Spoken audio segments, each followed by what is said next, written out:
Welcome. I hope you enjoy. Wow, these lights are bright. They are. So how's everybody doing? Great! Awesome. It was a great turnout this year. The first cruise went phenomenal. It was great. This back-to-back, we actually like it. I don't think it'll ever happen again.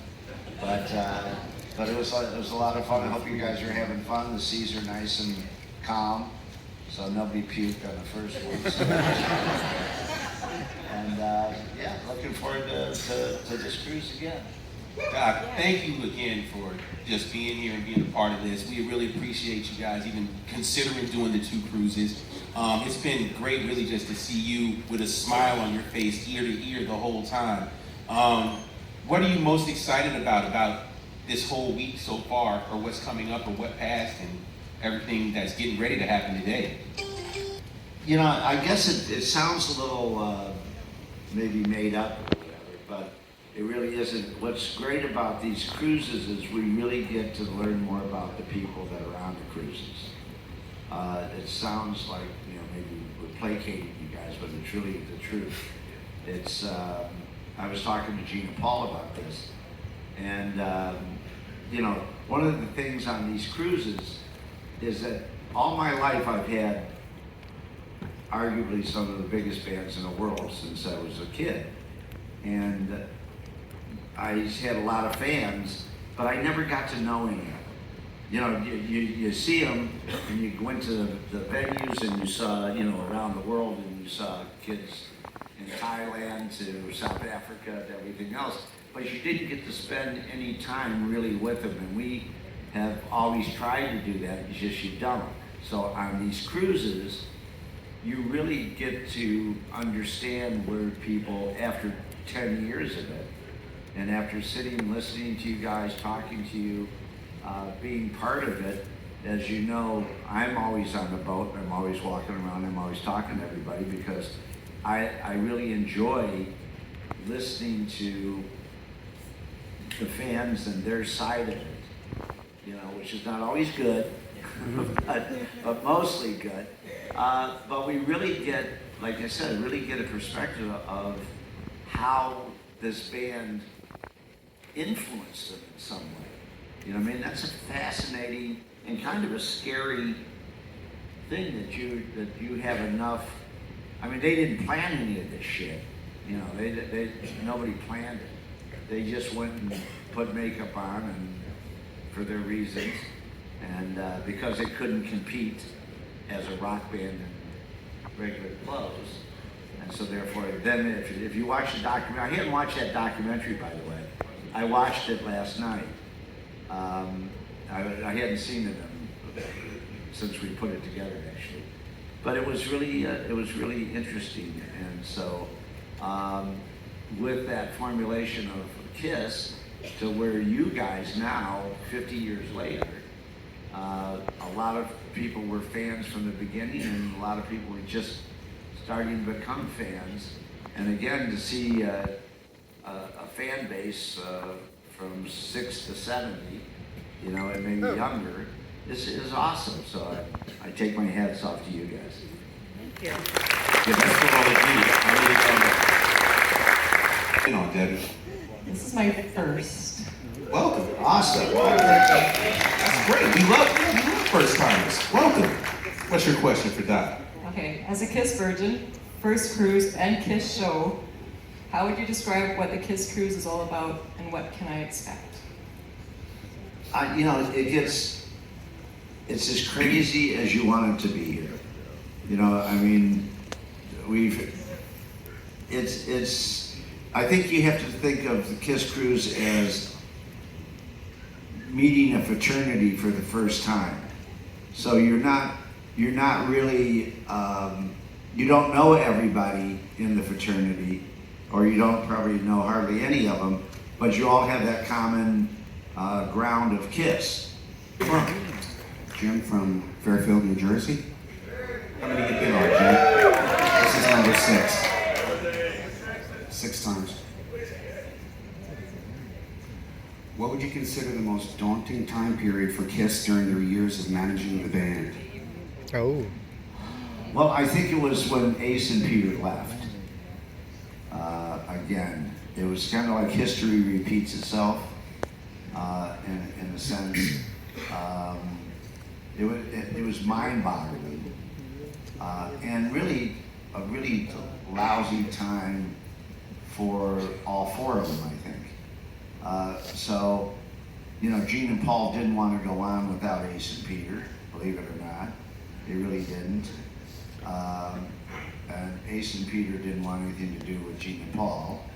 So it was really, there was about a year of that last part of the reunion that I put together in '95 that was really kind of very difficult for all four of them, I think, but really Gene and Paul in the sense of understanding that they could move on without, you know, without Ace and Peter.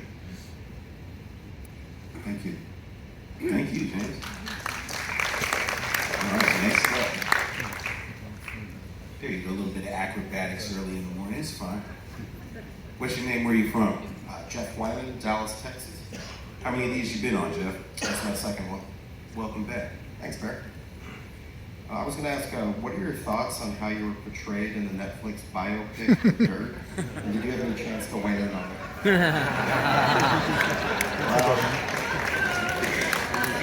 You know, it was funny because when they wrote the book, The Dirt, and Jesus, this was, I don't know how many years ago, 30 years ago when they wrote the book or whatever. I remember that I was sitting with my mother and father, you know, years ago, and my niece, who was 10 years old, came out with The Dirt. And she goes, Uncle Doc, is this true? I went, well, I don't know. I go, you know, I think it's probably Tommy and Mickey kind of, you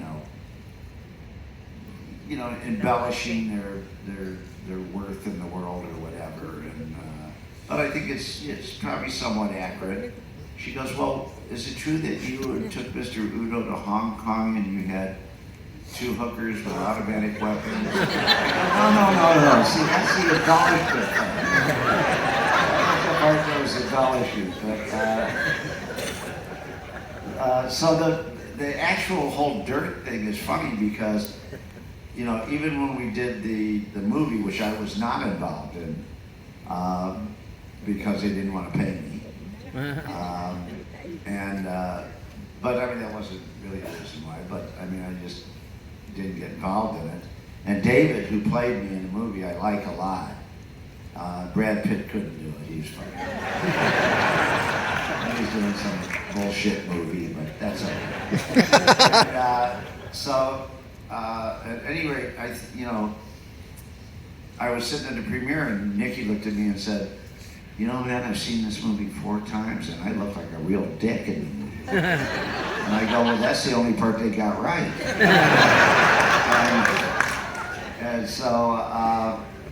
So the movie, I think, if you look at the movie, and you guys have probably all seen it, but as an actual film piece, it's really terrible. But as a period piece, it was phenomenal for people that were under 30 years old that never will see the kind of craziness that we saw in the 80s. And they'll never experience that in their life. And the people that were around in the 80s can sit there and smile because they were part of it. Yeah. Okay, so in that sense, it was a great movie and really helped, I believe, somewhat of a resurgence of the 80s. You know, I think it really helped to move the needle for, remember, it comes out in the same context as Spotify and everything else, so now kids don't have to go get their brother's tape out of the car or search for an album or something like that. They can just go on and listen to Motley Crue or listen to KISS or whatever. So those type of things really broaden the audience for classic rock radio. Thank you. Good question.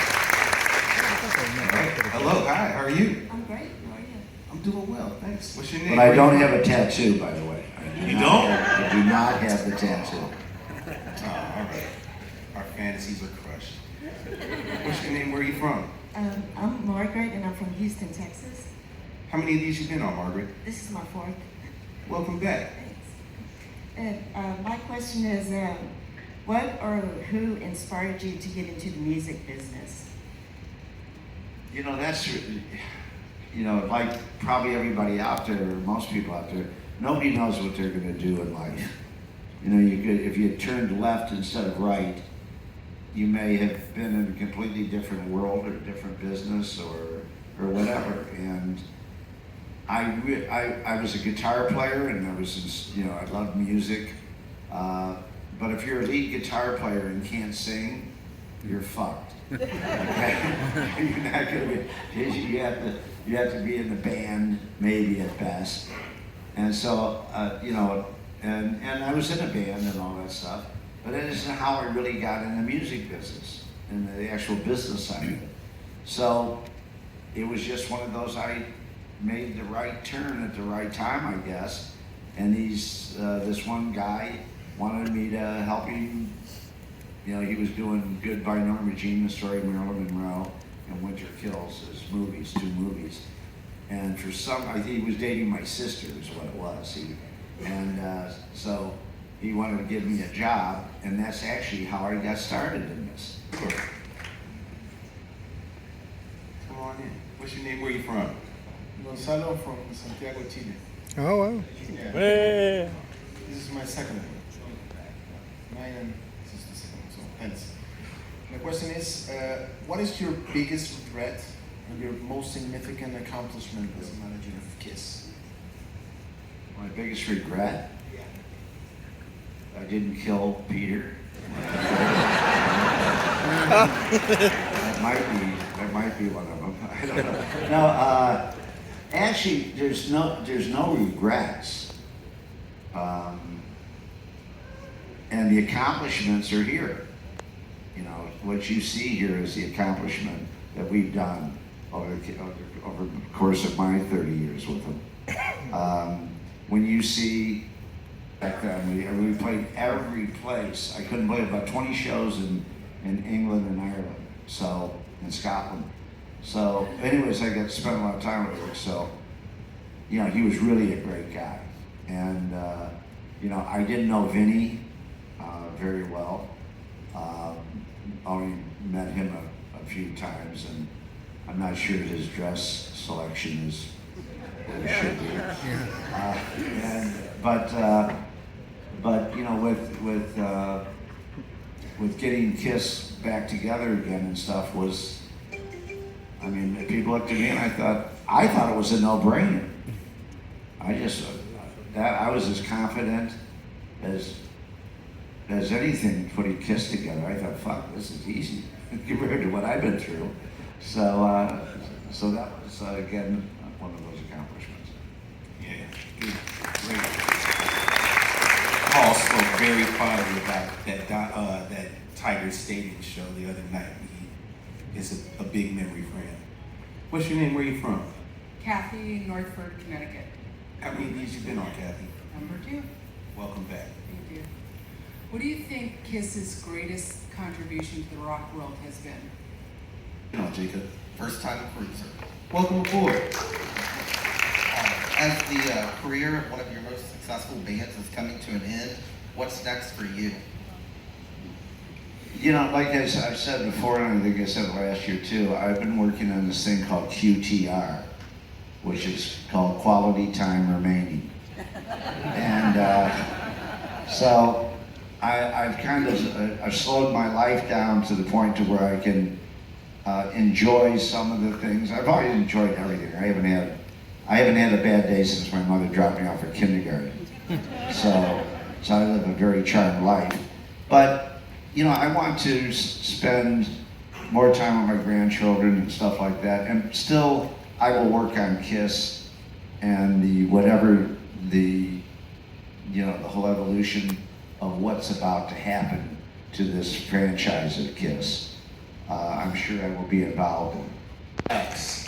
Like, I mean, we know you're an avid golfer. I mean, By the way, I'll give you a brief thing if nobody knows this guy. Tom Zutaut was this little kid from Chicago in a Blackhawks hockey jersey that he wore all the time. And he would call me up and say, "You have to go see this band." And I'd go, "Who's that?" And he goes, "Motley Crue. You have to fucking go see this band." I go, "Okay, Tom." And you know, Tom's from Chicago, I'm from Chicago. And he goes, "This went on for what, about 6 months or something?" At least, maybe 8. Yeah, maybe a little more. And he had signed Motley Crue to Enigma. Is that correct? That's right. Yeah. Well, it was Enigma first, right? I had to buy them off Enigma. Right. Well, yeah, but you had to buy them off because you were doing the electric deal. And so, anyways, he talked me into going to New Year's Evil at Santa Monica Civic Center. And so I flew in and with my wife, and we went to see Motley Crue, and I never forget this because it was really life-changing for me as a manager at that time. And I'll tell you why. I think I've said this before, by the way. But when I sat down to watch Motley Crue, I couldn't even understand what they were playing. It was so fucking bad. They were making noise. It was just noise, and they were blowing shit up and rolling around on the floor and lighting themselves on fire. Is that pretty accurate? It was truly unintelligible, about the same as when I saw him for the first time at the Whiskey and I begged my way in. But I saw 3,000 kids going ape shit. Okay?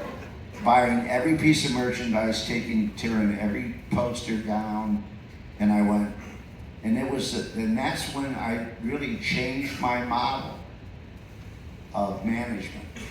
Because it used to be, I managed shit that I liked, or kind of liked, okay? And I thought that's, like it would be my taste, and I could make that happen, which is bullshit. And so I learned that it's about connection.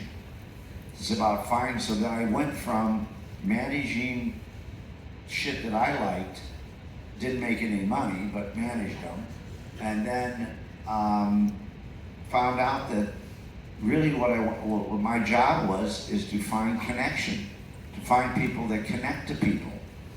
That I was in the music business, not in the art business. Okay, I had to find people that connected, and Motley Crue connected. They connected to an audience crazy. At that time, there was no radio for them. They couldn't get on a radio station. Nobody played them in America. Nobody played them around the world. And when we did, Tom signed them to Elektra, which was to Joe Smith, who actually signed. Correct. His 2 signings were Metallica and Motley Crue. And right after he signed Motley Crue and Metallica, he got fired.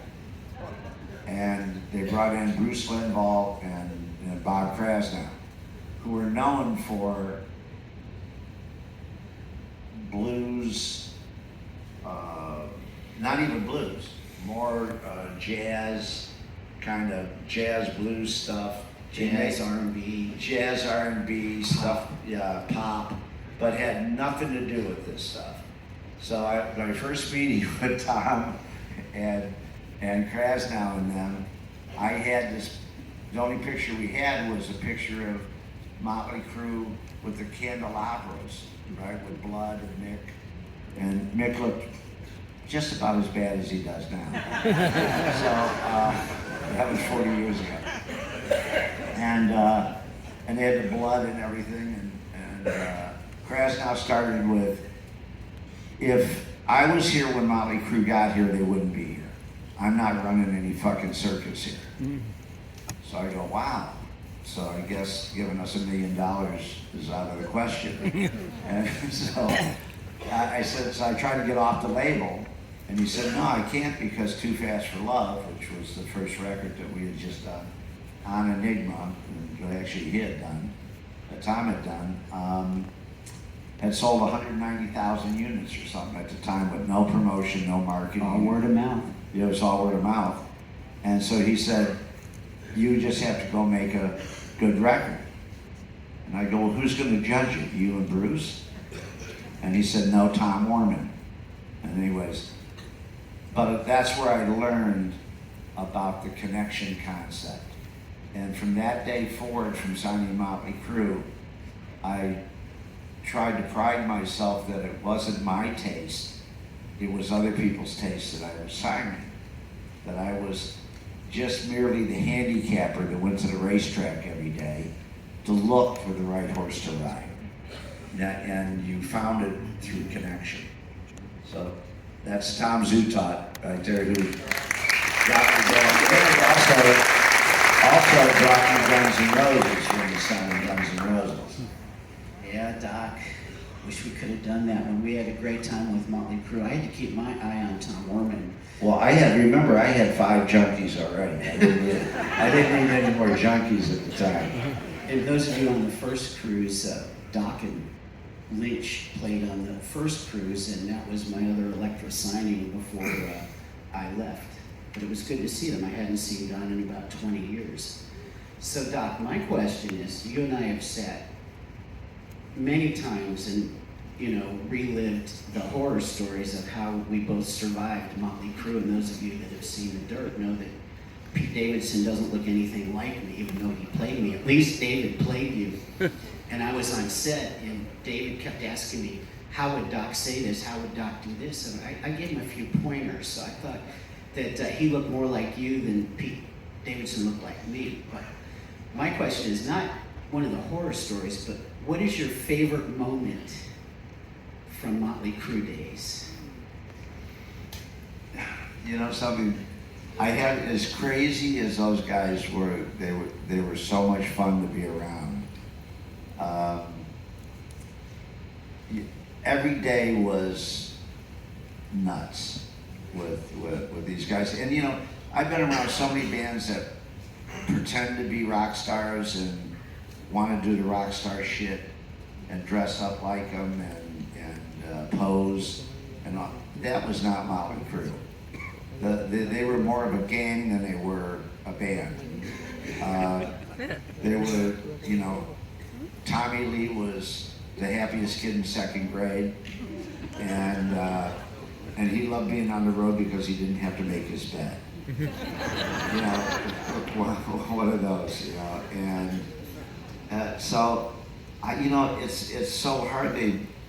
They've tortured people all over the world, which was actually very fun. It was hysterical to watch over the years of being there. It's funnier now than it was, by far, but, Tom, you've been out there a million times with them in the early days. And that's what, and that's what I like about bands mostly, for me, is, I've been writing the book for fucking ever, which, I'm down to.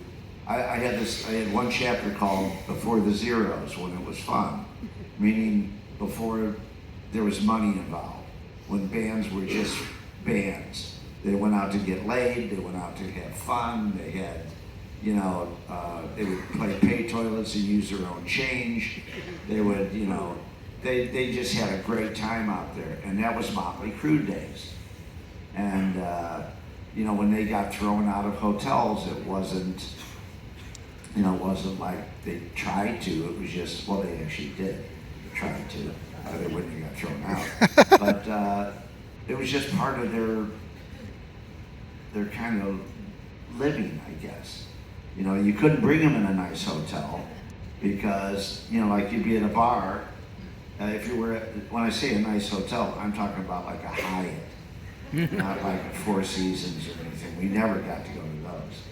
But if we ever got to like a Hyatt or someplace where there were businessmen, Nicky'd be in the bar and some guy would be drinking and Nicky would punch him. And just punch him, knock his drink out of his hand. I go, what the fuck was that? And he'd go, he said something about the band.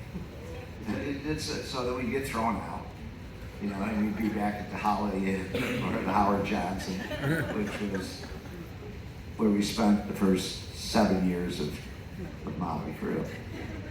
So it was craziness every day that you went out with Motley Crue, and they didn't try to be. This was just them.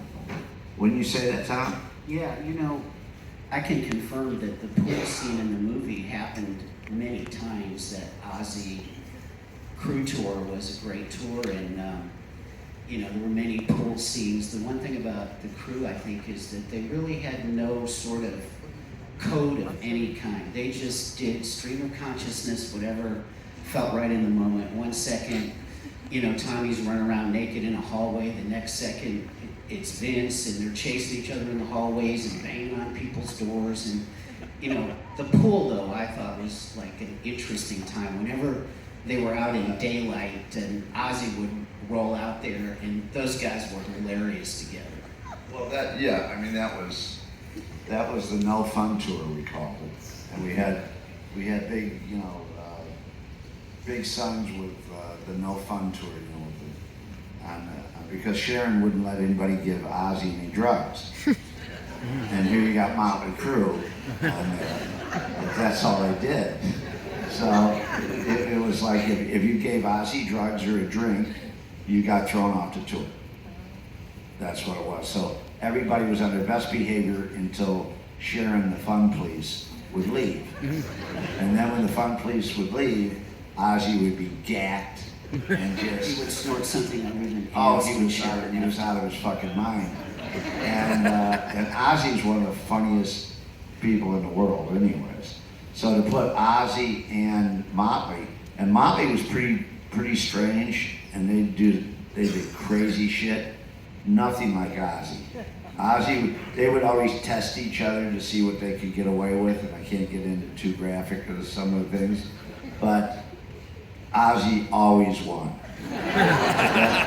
Mickey and Tommy and then would go, dude, you win. He was a pro, but how about the gold record at Madison Square Garden? Wasn't that a nice moment? No airplay, Oh, yeah. 500,000 copies sold, just all word of mouth. Literally, you could see records fly out the stores the day after the band played the show. Yeah, I mean, all those things, you know, and especially with them, they didn't get to be real assholes until after they made money. But, you know, during that whole early days of, you know, first 7-8 years of Motley Crue was pretty much fun. It was all like, you know, dude, we're gonna go here, we're gonna do Australia, we're gonna, you know, that's all. They just wanted to go play. You know, there wasn't that much discussions other than doing records, which was a pleasure to basically do them, I think, except for maybe theater. Theater pain was pain. Yeah, theater pain was painful. But other than that, that was all drug induced. But anyways, it was just. And the producer was laying on the studio floor drunk most of the time, and I had to fill in. Yeah, that was that was awkward to say the least. But that was all part of the program back then. So the crew got to him. I mean, he joined the party rather than be a producer. Yeah, but you can't. If you're gonna run with the big dogs, you can't piss like a puppy. You start hanging with Motley Crue, you better be able to fucking hang, okay? Because they'll kill you. I moved when I signed Motley Crue in 1982. I lived in LA for about 8 months, and I said, I'm gonna die. I'm out every night with these guys till 6 in the morning. And Blackie Lawless and crazy fucking people and midgets and fucking donkeys cookies and whatever. You had no idea what that would be in the house when you walk into Mickey's house. And I just said, Jesus, I can't do this. I said, where does everybody go when they leave LA?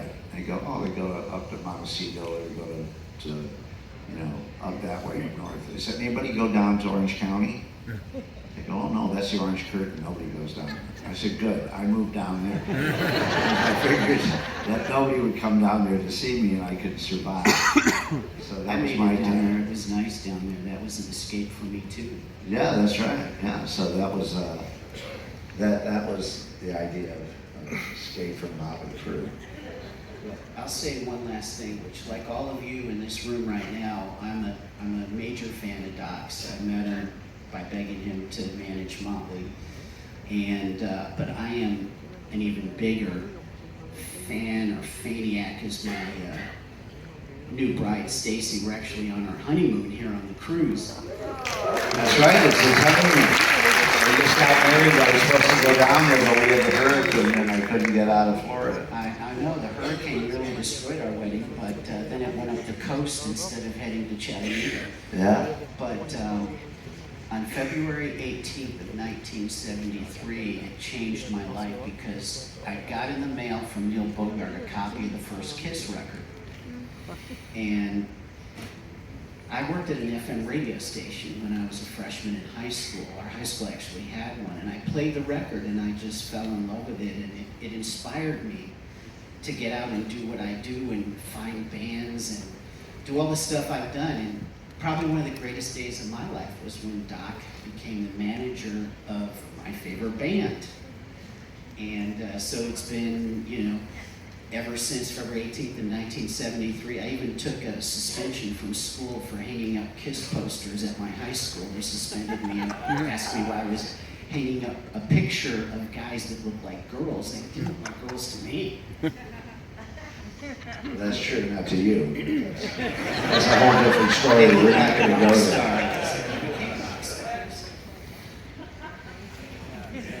Man, thanks again. Thanks again. Appreciate you for being here. Tom Zutaut, legend. Congratulations on your announcement and everything. Doc, thank you again for everything you've done and everything you continue to do. Thanks for being so accessible and just a normal, amazing icon that you are. We really appreciate having you here. Ladies and gentlemen, this is Doc McGee. Thanks everyone. You guys had a great time out there. We'll see you on the boat.